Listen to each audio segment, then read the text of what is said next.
আপু, তুমি যে ভাইয়ের এত ভালো ফ্রেন্ড, ভাইয়া কিন্তু আগে কখনো বলেনি। আসলে আমার ছেলেটা যেন কেমন, আমি ওকে বুঝতেই পারি না। আসলে বিষয়টা হলো, ও খুব লজ্জা পায় বলতে, তাই হয়তো শর্মে কিছু বলেনি।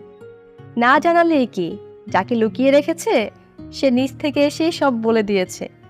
আজকে ভাইয়া আসুক, অনেক মজা হবে।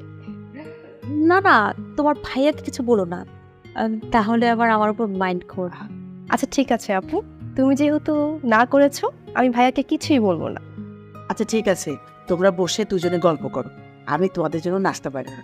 না না আন্টি, কিছু লাগবে না, আমার পেট অলরেডি ভরা। আমি আসার সময় পেট ভরে খেয়ে আসছি। আচ্ছা, পেট ভরে খেয়ে যেহেতু এসেছো, তখন অল্প কিছু খাও। এখন কোনটা পছন্দ করো সেটা বলো, আমি বানিয়ে নিয়ে না না আন্টি, আজকে আমি কিছুই খাবো না, অলরেডি অনেক লেট হয়ে গেছে। আর বাবা টেনশন করবে, আমি উঠি।